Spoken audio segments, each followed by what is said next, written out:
কোনো অঞ্চল অসমৰ কোনো অঞ্চলে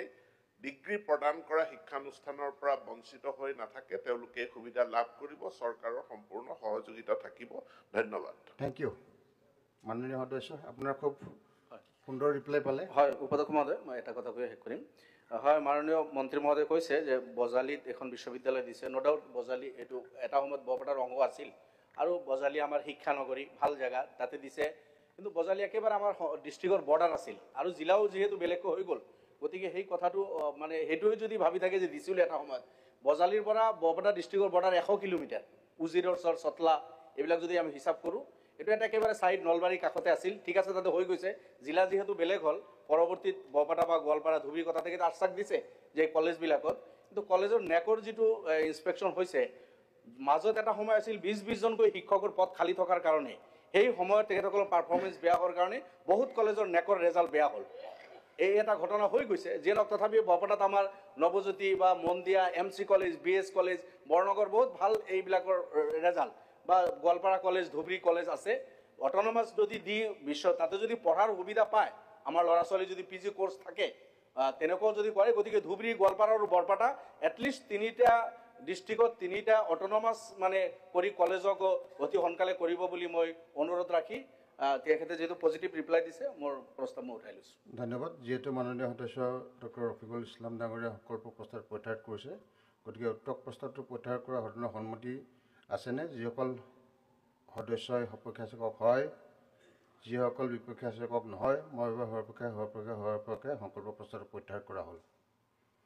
এতিয়া কাৰ্যসূচী নং 11 সংকল্প প্ৰস্তাৱ আণ্ডাৰ ৰুল 115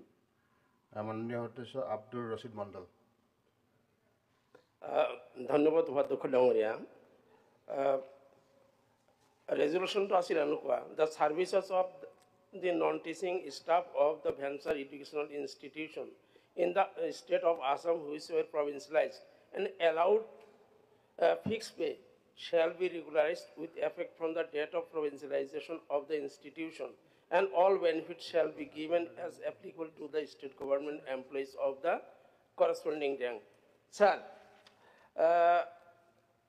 বিধানসভা আৰম্ভণিৰ আগতে আমি সচলে দেখা পাইছিলোঁ বিভিন্ন সংগঠনে আন্দোলন কৰি আছে তাৰ মাজত সদক্ষম 21, 22, 23 প্ৰাদেশিক স্নাতক মহাবিদ্যালয়ৰ উচ্চ মাধ্যমিক বিদ্যালয় সৰ্বস্তৰৰ অনাশিক্ষক কৰ্মচাৰীসকলৰ যৌথ মঞ্চৰ এটা আন্দোলন আছিল all Assam drop out assistant librarian association তেওঁলোকৰ আন্দোলন আছিল আমি আমাৰ বিধায়ী দলে এই আন্দোলনকাৰীসকলৰ যেটা সাক্ষাৎ কৰিছিল তেওঁলোকে কিছুমান মেমৰেণ্ডাম ছিল কিছুমান তথ্য আমাক যোগান দিছিল যেনেকৈ আপোনাৰ অপ্ৰাদেশিত স্নাতক মহাবিদ্যালয়কে ধৰি উচ্চ প্ৰাথমিক বিদ্যালয়কে সৰ্বস্তৰৰ অনাশিক্ষক কৰ্মচাৰীসকলৰ যৌথ মঞ্চৰ যেটো দাবী আছিল যে 23/9/2022 তাৰিখে উচ্চ প্ৰাথমিক বিদ্যালয়ৰ 1539 জন চতুৰ্থ বৰ্গৰ কৰ্মচাৰী 4/2/2021 তাৰিখে উচ্চ মাধ্যমিক বিদ্যালয়ৰ 470 জন অনাশিক্ষক কৰ্মচাৰী 2022 চনৰ 23 ছেপ্টেম্বৰ তাৰিখে উচ্চতৰ মাধ্যমিক বিদ্যালয়ৰ 172 জন অনাশিক্ষক কৰ্মচাৰী 2023 বৰ্ষৰ 22 ছেপ্টেম্বৰ তাৰিখে উচ্চতৰ মাধ্যমিক বিদ্যালয়ৰ 178 জন অনাশিক্ষক কৰ্মচাৰী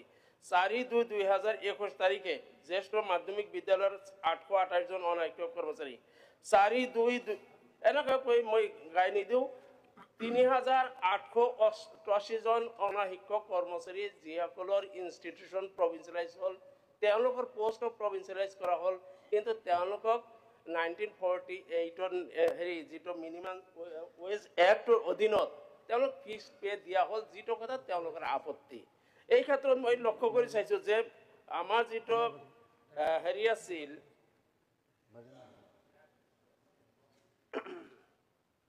The Assam Education Provincialization of Services of Non-Teaching Staff of Venture Educational Institution Act 2018 তার clause 6 or A 6 or section clause 6 or section 2 section 3 এই দুটা সেকশনৰ এমেন্ডমেন্টৰ প্ৰয়োজন আছে যি সেকশনত তেওঁলোক এই শিক্ষকসকলৰ পোষ্ট প্ৰভিন্সিয়েলাইজ কৰা হৈছে সাৰ্ভিস প্ৰভিন্সিয়েলাইজ কৰা হৈছে কিন্তু তেওঁলোকক হেৰি ফিক্সড পে দিয়া হৈছে, যিটো গোটেই মই ভাবোঁ যে চৰকাৰী কৰ্মচাৰী আমি ডিফাইন কৰিলোঁ, ৰিকগনাইজ কৰিলোঁ চৰকাৰী কৰ্মচাৰী হিচাপে, কিন্তু ফিক্সড পে দি পেলাই তেওঁলোকক এক্স কেডাৰ পোষ্টত পাৰ্চনেল পোষ্টত তেওঁলোকক প্ৰভিঞ্চিয়েলাইজ কৰিবলৈ তেওঁলোকক অন্যায় কৰা হৈ আছে। যে এই পোষ্টবিলাক এক্স কেডাৰ কেডাৰ পোষ্ট হ'ব লাগিছিল, কাৰণ এইখিনি মানুহ এবাৰ যেতিয়া পোষ্ট ক্ৰিয়েট কৰা হয় আৰু যদি এক্স কেডাৰ কৰা হয় তো পাৰ্চনেল পোষ্ট কৰা হয়, তেনেহ'লে কি হ'ব, এই মানুহখিনি ৰিটায়াৰমেণ্টত যোৱাৰ লগে লগে পোষ্টখিনি এবলিছ হ'ব। আমাৰ প্ৰত্যেক বছৰে আমাৰ জনসংখ্যা বাঢ়ি আছে, এনৰলমেণ্ট বাঢ়ি আছে। গতিকে বৰ্ধিত এনৰলমেণ্টক একমোডেট কৰাৰ কাৰণে আমাৰ শিক্ষানুষ্ঠানৰ সংখ্যা বাঢ়িব লাগিব, তাত শিক্ষক শিক্ষয়িত্ৰীৰ সংখ্যা বাঢ়িব লাগিব, তাত নন টিচিং ষ্টাফো বাঢ়িব লাগিব। কিন্তু আইনৰ দ্বাৰা যদি আমি সেইটো ৰেষ্ট্ৰিকশ্যনত লৈ যাওঁ যে পাৰ্চনেল পোষ্ট ক্ৰিয়েশ্যনৰ দ্বাৰা তেওঁলোকক দিয়া হয়, অকল মাত্ৰ তেওঁলোকে ছাৰ্ভিচ দিছিল, তেওঁলোকক পুতৌ কৰাৰ নিচিনা হৈছে, যে ফিক্সড পে দি পেলাই তেওঁলোকক অন্ততঃ ৰিটায়াৰমেণ্টলৈকে তেওঁলোকক জীয়াই থকাৰ সুবিধা দিয়া হৈছে। যে তেওঁলোকক মাত্ৰ যে ভেঞ্চাৰ স্কুলটো ইনষ্টিটিউশ্যন প্ৰভিঞ্চিয়েলাইজ কৰিলোঁ, তেওঁলোকৰ ইনষ্টিটিউশ্যনটো প্ৰভিঞ্চিয়েলাইজ হ'ল, তেওঁলোকৰ চাকৰি কৰিলেও এটা পুতৌ কৰাৰ নিচিনা, যে জাষ্ট পাৰ্চনেল পোষ্ট আৰু ফিক্সড পে, যিটো নেকি সেই পুৰণা যিটো মিনিমাম ৱেজ এক্টৰ অধীনত তেওঁলোকক দিয়া হ'ল। গতিকে এই যিটো এক্ট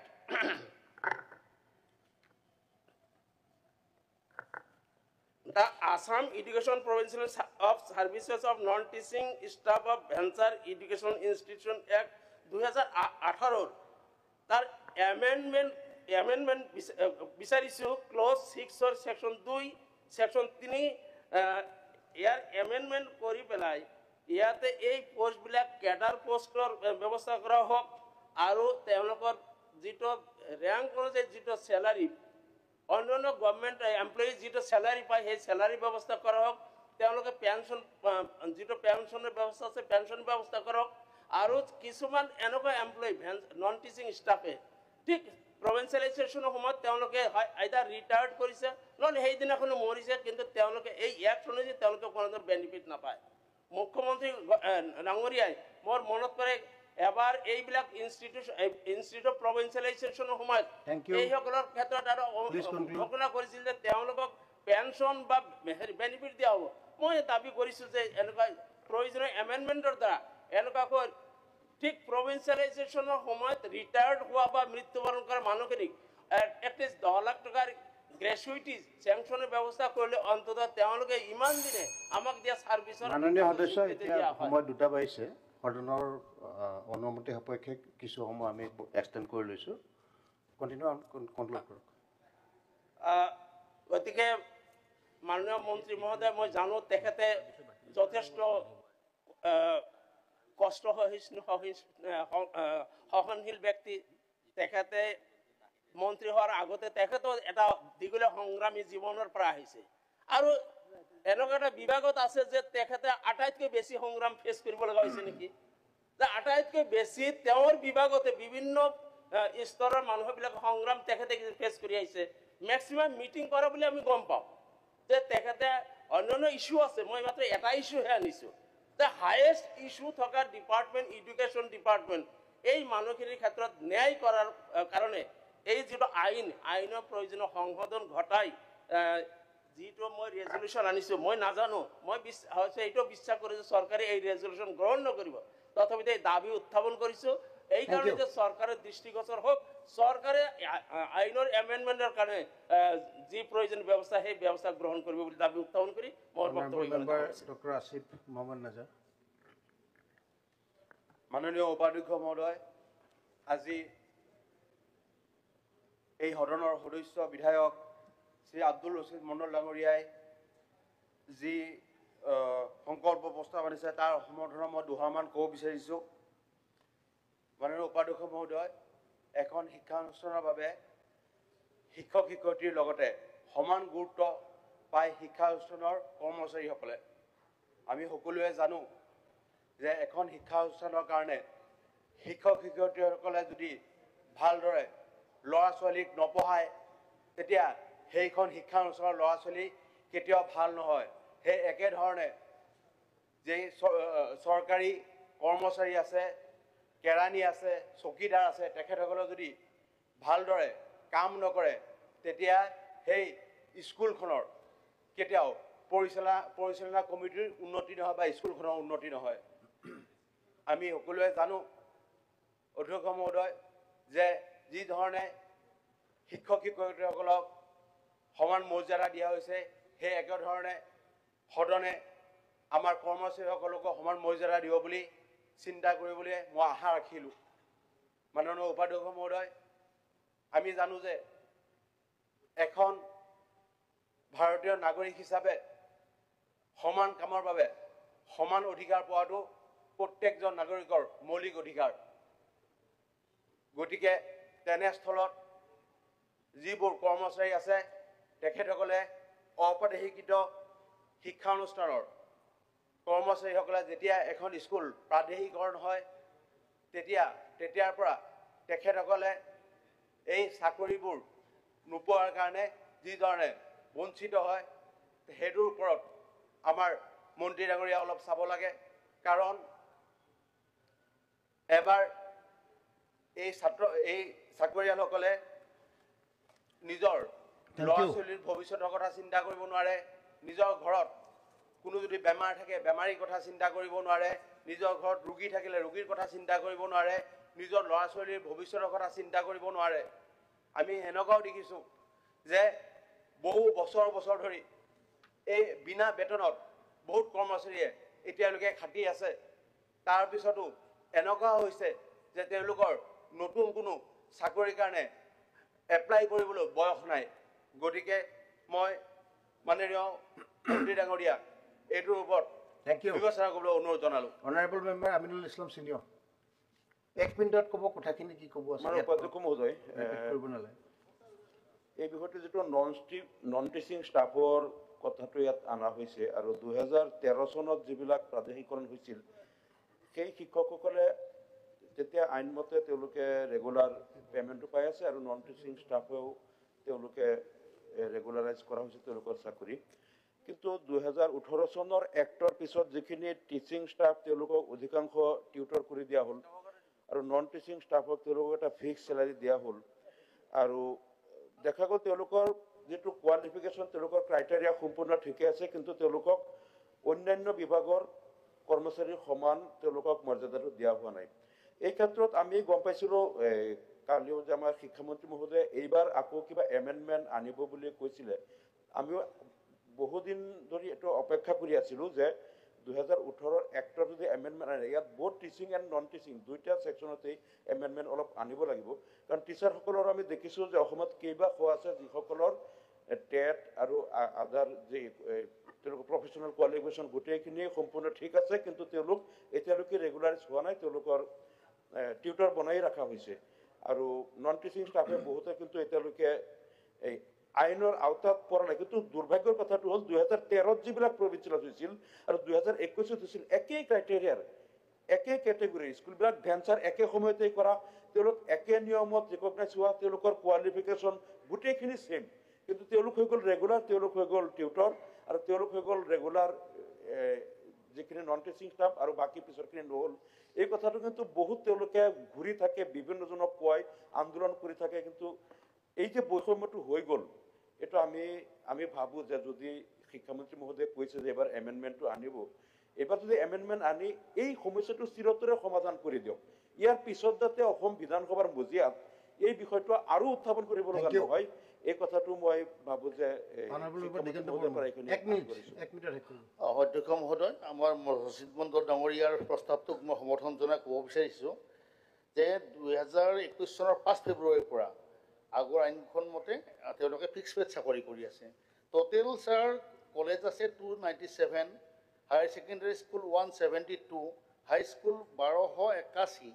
আৰু এম ই আৰু M V school 1539, total sir 3271জন মানুহে চাকৰি কৰি আছে। আৰু তেওঁলোকৰ দৰমহাটো ছাৰ কেনেকৈ পাই আছে, এল ডি এবিলাকে পাই আছে ছাৰ 10,000, ইউ ডি এবিলাকে পাই আছে ছাৰ 12,400 আৰু ফ'ৰ্থ গ্ৰেডে পাই আছে 8,700 টকা। এতিয়া কথাটো হ'ল ছাৰ আমাৰ এটাই কথা যে আমাৰ মণ্ডলৰ হেৰিটোত আমাৰ শিক্ষামন্ত্ৰী মহোদয় আছে, এমেণ্ডমেণ্ট আনিব বুলি কৈছে, ধৰক এডুকেশ্যনৰ এখন বিল আনিব বুলি কৈছে। যে এইখিনি যিখিনি মানুহে ইয়াত কাম কৰি আছে নন টিচিং ষ্টাফ 2021 5 ফেব্ৰুৱাৰীৰ পৰা তেওঁলোকক এণ্ট্ৰি ফিক্স পেৰ সলনি এটা নিয়মীয়া হাৰত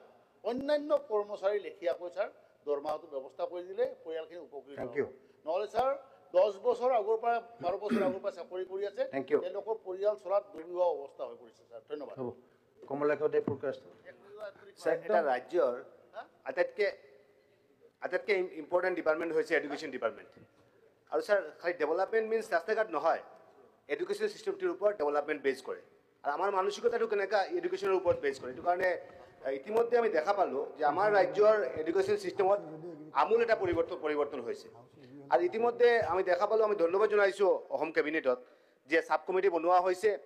আৰু কিছুমান সিদ্ধান্ত লোৱা হ'ব আৰু বিলটো অনা হ'ব। নিশ্চয় পজিটিভ কিছুমান কথা থাকিব। আৰু মই এটা বস্তুই ক'ব বিচাৰিছিলোঁ যে আজি শিক্ষা সেতু আদি কৰি বহুতখিনি সিদ্ধান্ত লোৱা হৈছে। আজি টিউটৰৰ চেলাৰীৰ সমস্যা এটা আছে। এই যিখিনি সৰু সুৰা সমস্যা মই ভাবোঁ যে এই যে ছাব কমিটি বনোৱা হৈছে তাৰ যোগেদি আমাৰ এই যিখিনি সমস্যা আছে এই সমস্যাখিনি সমাধান হ'ব। আৰু আগন্তুক দিন আমাৰ এই এডুকেশ্যন ছিষ্টেমটো আৰু আগবাঢ়ি যাব আৰু আমাৰ ভাৰতবৰ্ষৰ বুকত এটা স্থান ল'ব বুলি মই আশা ব্যক্ত কৰিছোঁ। মাননীয় অধ্যক্ষ মহোদয়, আমি শিক্ষাৰ যিকোনো আইনৰ ক্ষেত্ৰত এটা কথা সদায় মনত ৰাখিব লাগিব বা মনত ৰখাটো প্ৰয়োজন যে পাৰ্লিয়ামেণ্টে পাছ কৰা শিক্ষাৰ অধিকাৰ আইন এখন আছে, এলিমেণ্টেৰী বা প্ৰাথমিক শিক্ষাখণ্ড ক্লাছ 8লৈকে। দ্বিতীয়টো হ'ল মাননীয় উপাধ্যক্ষ মহোদয় যে শিক্ষক কোন হ'ব, কেনেকুৱা হ'ব, তেওঁলোকৰ কোৱালিফিকেশ্যন কি হ'ব, প্ৰফেশ্যনেল কোৱালিফিকেশ্যন কি লাগিব, এই বিষয়খিনি নিৰ্ধাৰণ কৰি দিছে national council of teacher education আৰু উচ্চ শিক্ষাৰ ক্ষেত্ৰত ইউনিভাৰ্চিটি গ্ৰাণ্টছ কমিশ্যন বা AICTE। গতিকে এতিয়া ৰাইট টু এডুকেশ্যন এক্ট আমি মানি চলি আমাৰ প্ৰাধিকৰণ আইনখন আমি গ্ৰহণ কৰিছিলোঁ। আমি national council of teacher education NCTৰ নৰ্মছ মানি আমি এই শিক্ষক আৰু টিচাৰ আৰু টিউটৰৰ ব্যৱস্থা আমি কৰিছিলোঁ। 2017 চনৰ যিখন প্ৰাধিকৰণ আইন, সেই আইনখন যদি ভালকৈ পঢ়ি চায় তেতিয়া দেখিব তাৰ মূল কথাটো বিদ্যালয় প্ৰাধিকৰণ নাছিল। তাৰ মূল কথাটো আছিল বিদ্যালয়ত কৰ্মৰত ব্যক্তিসকলৰ সেৱাৰ প্ৰাধিকৰণ। কিন্তু তাত এই ব্যৱস্থাও আছিল যে ক'ৰবাত যদি প্ৰয়োজন হয়, বিদ্যালয়ৰ যদি আন্তঃগাঁথনি ভাল, বিদ্যালয়ত যদি যথেষ্ট সংখ্যক ছাত্ৰ ছাত্ৰী আছে, তেনেহ'লে তাক ছেল্ফ বেছ স্কুল হিচাপে কৰাৰ ব্যৱস্থা আইনখনত আছিল। কিন্তু প্ৰাধিকৰণ কৰাৰ দিনাখনেই যে কিমান বিদ্যালয় ছেল্ফ বেছ হ'ব আৰু কিমান বিদ্যালয় তেওঁলোকে বেলেগ বিদ্যালয়ত চামিল হ'ব, সেই সংখ্যাটো নিৰূপিত হৈ থকা নাছিল। যোৱা বছৰকেইটাত আমি দীঘলীয়া এক্সাৰচাইজ কৰি আমি এটা পৰিসমাপ্তিলৈ আহিছোঁ যে আমাৰ ইমানখন বিদ্যালয় এটা ছেল্ফ বেছ হিচাপে বিদ্যালয়সমূহ থাকি যাব আৰু বাকী বিদ্যালয়সমূহ অন্য বিদ্যালয়ৰ লগত চামিল হ'ব। এতিয়া পদসমূহ ৰিটেনশ্যনৰ প্ৰয়োজন হ'ব নহয়, পদসমূহ পাৰ্চনেল পোষ্ট হিচাপে তাৰ ৰিটায়াৰমেণ্টৰ লগে লগে সমাপ্তি ঘটিব নে সেই পদসমূহক এটা স্থায়ী ৰিটেনশ্যন দি তাক কেৰি ফৰৱাৰ্ড কৰা হ'ব, বা সেই তাত যেতিয়া এজন ব্যক্তি তেওঁ যেতিয়া অৱসৰ গ্ৰহণ কৰিব তাৰ বিপৰীতে আকৌ নতুনকৈ নিযুক্তি কৰা হ'বনে নহ'ব,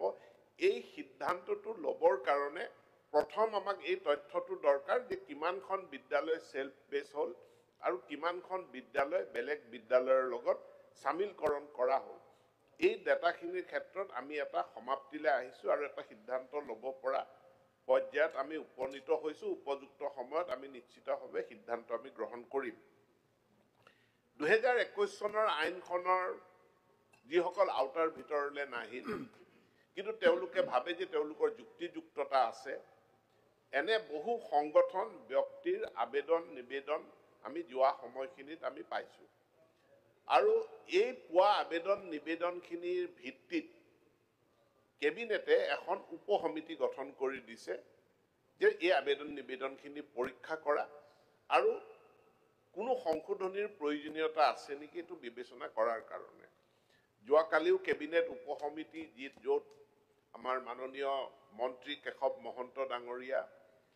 মাননীয় মন্ত্ৰী জয়ন্ত মল্ল বৰুৱা ডাঙৰীয়া তাত সদস্য হিচাপে অন্তৰ্ভুক্ত হৈ আছে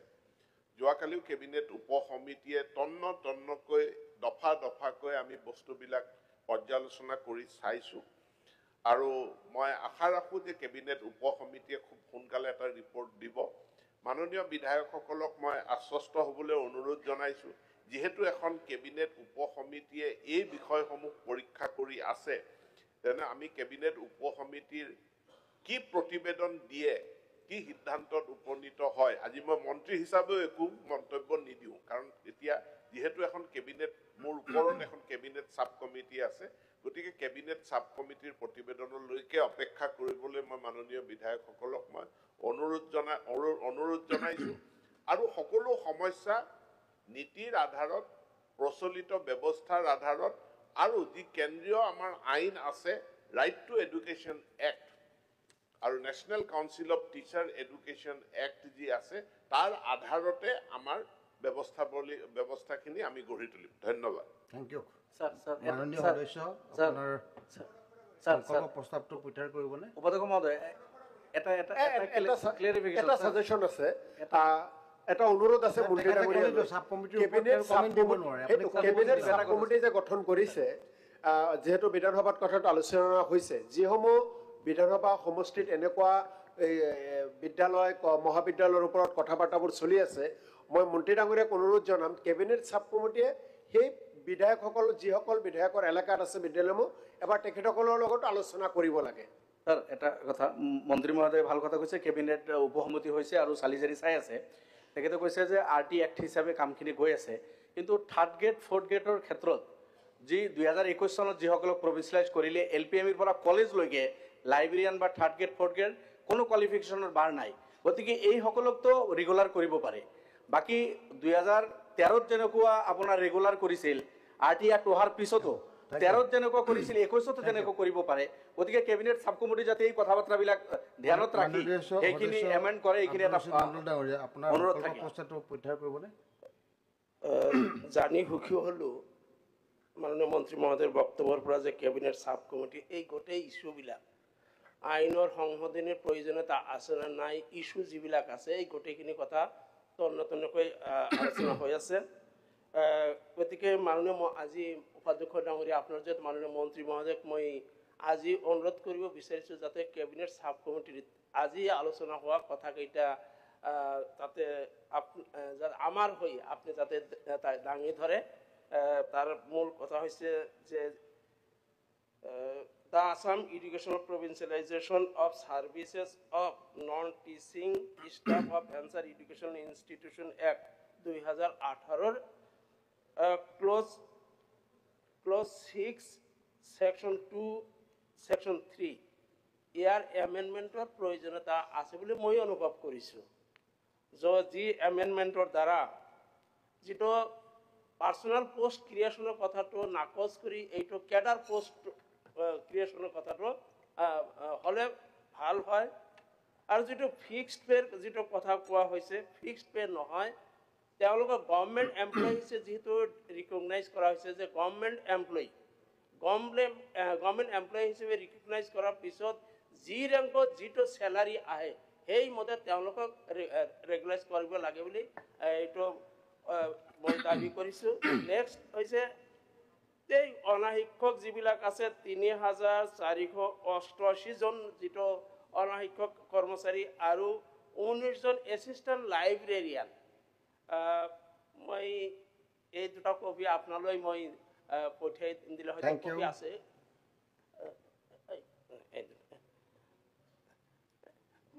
স্যাৰ মই প্ৰস্তাৱটো উইথড্ৰ কৰিছে নে নাই কৰা উইথড্ৰ কৰিম ডেফিনেটলি কৰিম আৰু নেক্সট যে যেহেতু হাউস চলিব হাউসত আৰু কেইবাদিন এডুকেশ্যন ডিপাৰ্টমেণ্টৰ ওপৰত ডিছকাশ্যন আছে মোৰে এটা বিল আছে প্ৰাইভেট মেম্বাৰ্ছ বিল অহা 7 তাৰিখত আহিব মই 7 তাৰিখৰটো আজি কি হয়? মাননীয় মন্ত্ৰী মহোদয় আপোনাৰ যে এটা পৰামৰ্শ দিব বিচাৰিছো যে এডুকেশ্যন 7 ডিপাৰ্টমেণ্ট তাৰিখে পাতিব, এতিয়া নহয়। এডুকেশ্যন ডিপাৰ্টমেণ্টৰ ওপৰত কোনোবা দিন এটা ভাল ডিছকাশ্যন কিমান যি ইছ্যু আছে, যিমান যি ইছ্যু আছে অল পাৰ্টি আলোচনা হৈ আছে সদনত এডুকেশ্যনৰ ওপৰত। কেবিনেট সাব কমিটিত তেওঁলোকে সিদ্ধান্ত লোৱাত যথেষ্ট সহায় হ'ব বুলি মই অনুভৱ কৰোঁ। এই দাবীখিনি ৰাখি মই মোৰ ৰেজুলেশ্যন উদ্ধ কৰিছোঁ। Thank you. যিহেতু মাননীয় সদস্য শ্ৰী আব্দুল ৰছিদ মণ্ডল ডাঙৰীয়াই সংকল্প প্ৰস্তাৱটো প্ৰত্যাহাৰ কৰিছে, গতিকে উক্ত প্ৰস্তাৱটো প্ৰত্যাহাৰ কৰা সদনৰ সন্মতি আছেনে? যিসকল সপক্ষে আছে কওক হয়, যিসকলে বিপক্ষে আছে কওক নহয়। আপোনাৰ হয়ৰ ফালেও নয়ৰ ফালেও মাত নিদিয়ে, কেনেকুৱা সদন এইটো? মই ভাবোঁ হয়ৰ সপক্ষে সংকল্প প্ৰস্তাৱটো প্ৰত্যাহাৰ কৰা হ'ল। এতিয়া আইটেম নম্বৰ 12 আৰু 13